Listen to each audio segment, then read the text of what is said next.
Alam nyo ba, muntik na akong hindi makidney transplant dahil nagka-problema ako sa puso.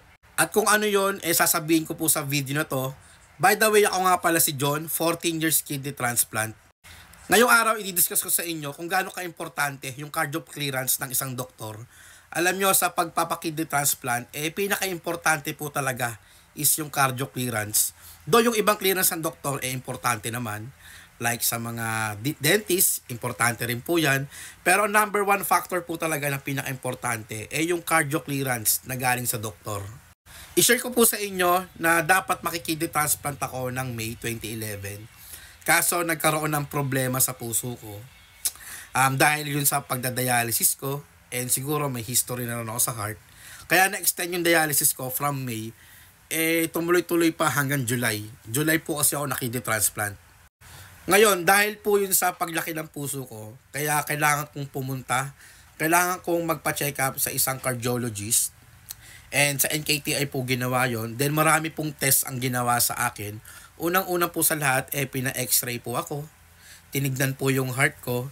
Then pangalawa, hindi ko alam kung anong tawag doon. Basta naglagay sila dito sa palibot ng puso ko. Hindi ko alam kung anong test, nakalimutan ko na lang. Then pina-stress test din ako. Yung po yung mga test na ginawa sa akin. Then after nun, pinainom lang ako ng ibang gamot sa puso. And yun, nakidney transplant na po tayo. Ngayon, huwag nyo pong babaliwalain yung cardio clearance kasi ayan po yung importante. Lalo na sa mga nagdadialysis na sobrang tagal. Alam nyo, ayan kasi yung side effect ng pagdadialysis. Nagkakaproblema po sa puso. Mabilis tayong hingalin. And also, lumalaki yung heart natin, which is nangyari po sa akin. Imagine, 4 months lang ako nag-dialysis, then nagka-problema na po ako sa puso. Paano pa kaya yung mga ibang dialysis patient na umaabot ang taon, ng buwan, di ba? Nagkakaroon din po ng side effect din po yun. Ngayon, sa mga nag-work up dyan, kailangan po talaga ng cardio clearance para matuloy yung kidney transplant. Isa rin po kasi yun sa mga requirements. Then, if yung pasyente naman sa sobrang tagal niyang mag-dialysis, tapos hindi niya na kayang tumakbo sa treadmill, hindi na kaya yung stress test, meron din namang ibang procedure na pinapagawa, which is babanggitin ko po sa inyo, may kodigo po ako dito, kasi ang hirap pong bigkasin. Correct me if I'm wrong, sasabihin ko kung paano i-banggitin tong pangalan na to. Sestimibi gated dipridamole rest.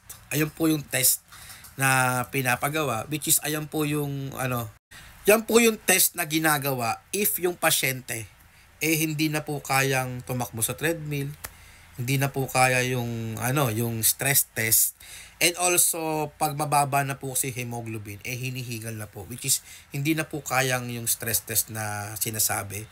Kaya kailangan po ng ganitong test, itong sestimibi gated dipridamole rest. Alam nyo, medyo mahal to. Sobrang mahal na ito. Kung hindi ako nagkakamali, sa NKTI is worth mga 16,000 pesos sa NKTI to. Plus professional fee. May mga reader's fee pa yan .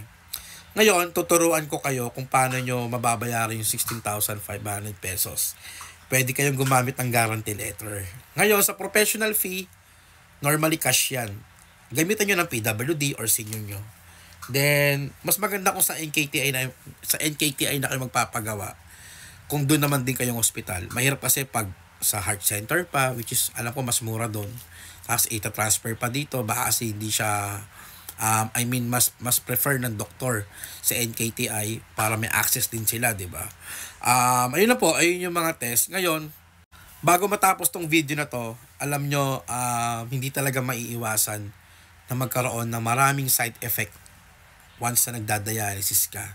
Hindi lang heart ang magkakaroon ng side effect, ultimo yung liver, syempre yung physical appearance natin, at napakadami pa.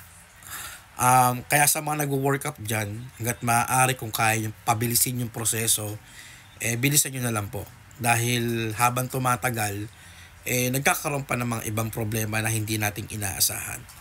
Yun lang po, ingat po palagi, and God bless sa ating lahat. And pasensya na po sa mga suot ko. Kung paulit-ulit lang, kung ganito, dahil sa bahay lang naman po tayo, nag-aalaga tayo ng mga bata. Diba? Hindi naman natin kailangan pumorma na maayos sa video. And kung may mag-sponsor man sa atin ng damit, thank you. at para may masot tayo palagi. Ingat po palagi and God bless sa ating lahat.